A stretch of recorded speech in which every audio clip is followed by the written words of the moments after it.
Bom, nós temos hoje dois economistas de banco que se chamam João e tem um sobrenome italiano, então vamos lá. O João Manuel Campanelli Travelex.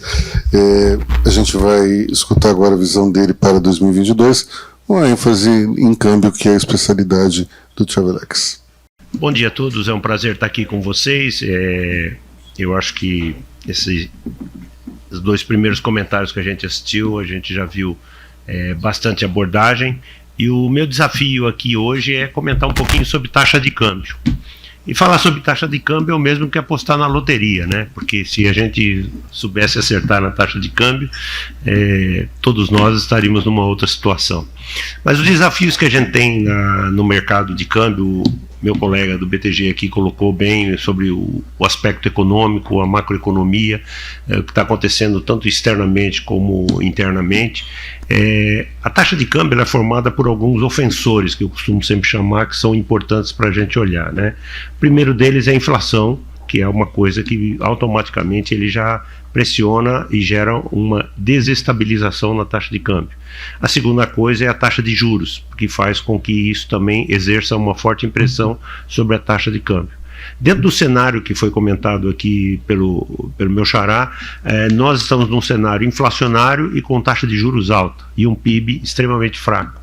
Então, com isso a gente vê, e ele na sua fala também, referendando a sua fala, que é o que eu acredito também, o mercado ele já tem se posicionado, e muito bem, às vezes até com alguma folga, com relação às suas taxas de câmbio no Brasil. Se me perguntarem hoje qual é a minha expectativa de taxa para o ano que vem, eu estou trabalhando com uma taxa entre 5,40 e 5,70. Por quê? Porque é o cenário que nós estamos vendo frente à inflação, frente à taxa de juros e frente de outras coisas. Temos um componente extra que pode, talvez, eu acho muito difícil, causar uma oscilação mais forte, que seria uma nova onda da pandemia.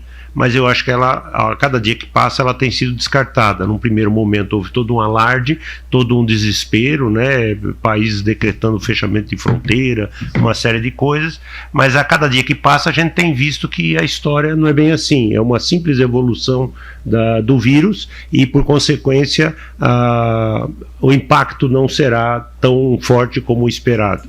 Então, a política, como já foi bem comentado aqui, será mais comentado, também não deve ser algo que deva pressionar, o mercado já trabalha, e uma coisa que foi bem falada agora pelo Dr. Osher, que eu admirei, é a seguinte: o empresariado brasileiro sabe descasar essas coisas, e hoje, quando a gente vê o mercado financeiro, o agronegócio, o empresariado brasileiro que passou por essas crises e outras que a gente já viu também no nosso dia a dia, ele aprendeu a administrar isso independente do governo, tendo auxílio, não tendo auxílio, isso faz com que a taxa de câmbio seja favorecida, porque nós mantemos um fluxo financeiro muito forte no mercado. Parece brincadeira, mas o ano de 2021, eu estava olhando os números ontem, os volumes negociados do e para o exterior são números recordes já. São números maiores do que pré-pandemia. Então isso mostra a força do comércio exterior brasileiro, mostra a força do papel dos exportadores, dos importadores nos negócios. Embora a gente tenha desabastecimento na economia, tenhamos falta de chip, problema com container, fornecimento e outras coisas, mas o empresariado brasileiro tem feito o seu papel. E isso é muito importante para a formação da taxa, porque esse fluxo faz com que a taxa mantenha um determinado nível e sofra menos problemas e menos efeitos no seu dia a dia. O nosso grande desafio é conseguir manter essa isonomia com relação às influências econômicas, jurídicas e outras coisas. A grande virtude que a gente teve recentemente foi a independência do Banco Central. Isso nos ajuda muito a ter regras mais claras, a ter um mercado financeiro mais claro, e isso vai fazer com que a gente tenha, então, um patamar. Minha previsão, em um comentário simples e rápido que eu gostaria de fazer aqui, eu acho que a gente tem mais assuntos para conversar e eu não gostaria de ser repetitivo, mas o ano de 2022, que 21 para mim já se encerrou, não é verdade, né? Passou rápido. O ano de 2022 será um ano em que nós teremos grandes mudanças, tanto na área financeira, na área econômica, mas o cenário, tanto inflacionário como de juros, já está pré-determinado. E aí, somente se a gente tiver alguma, vamos dizer assim, usando uma expressão bem bem estrondosa, uma hecatombe, né, para que a gente tenha uma diferenciação na taxa de câmbio. O brasileiro tem mostrado ao longo do tempo, e eu sou um daqueles que acredita que 2022 vai surpreender. Enquanto o pessoal fala que nós teremos um PIB negativo e outras coisas, o brasileiro sempre, como foi falado aqui nessa mesa já, o brasileiro dá um passo atrás e surpreende porque ele se reorganiza, pega fôlego e sai andando de novo. E eu acredito que 2022 será um ano assim. Tenho visto o movimento de muitos empresários, de muitas pessoas, principalmente no agronegócio, planejando um ano de 2022 completamente diferente do que foi 2021 ou o período de pandemia, porque estão olhando para o dia a dia dos seus negócios, olhando para o mercado, olhando para o comércio exterior, oportunidades que estão tendo no comércio exterior, e isso eu acho que vai mudar. A gente tem algumas coisas importantes também para colocar que podem influenciar a moeda. A gente tem um mercado paralelo hoje avançando muito forte, que é o chamado mercado das criptomoedas, que tem surpreendido. O Brasil hoje é um grande comprador de criptomoedas no mercado internacional. E isso tem feito com que muitas vezes a gente tenha pressões na taxa de câmbio, porque, por exemplo, um exemplo simples, às vezes a gente tem uma pequena queda na taxa de câmbio, né, vamos supor 5 ou 10 centavos, e esse pessoal que compra criptomoedas lá fora entram com lotes expressivos, não é verdade? E isso faz com que a moeda tenha uma procura maior e a lei de procura e oferta ela sobe.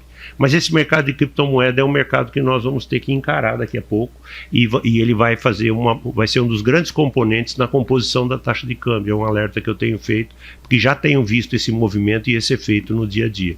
No mais, eu entendo que 2022 vai ser um ano em que realmente nós vamos viver altos e baixos, né? A famosa montanha-russa brasileira. A cada ano de eleição, a cada 2 anos, como é sempre falado, né? Nós temos uma série de novidades, seja na esfera federal ou na esfera municipal, mas eu entendo que a taxa cambial hoje ela já atingiu uma maturidade e um nível de estabilidade que ela representa realmente o que está acontecendo e se prepara para novas situações. Então a gente não tem grandes impactos mais no nosso dia a dia, porque a gente está mais preparado. O último grande impacto que nós tivemos foi durante a pandemia, a decretação da pandemia, e que foi uma coisa realmente fora do controle de todos. Então, essa maturidade da taxa cambial brasileira, eu acho que ela é muito importante e a nova legislação brasileira cambial brasileira que está em votação no Senado, cria um outro cenário que tende a fortalecer esse processo, que é da conversibilidade da moeda do real para o mercado internacional, e isso nos dará um pouco mais de tranquilidade. Ah, João, mas e a exposição? Nós vamos ficar muito mais expostos. Hoje nós temos estruturas muito mais rígidas, muito mais estáveis, temos reservas cambiais, como dizem os economistas gostam de dizer, os fundamentos estão mais estáveis, mais tranquilos, e a gente pode então pensar num real conversível daqui a alguns anos e situações novas. Mas temos esses componentes, como a criptomoeda ou a moeda eletrônica, como alguns gostam de falar, que correm por fora e devem ser um fator de pressão e de estabilização novo nesse processo.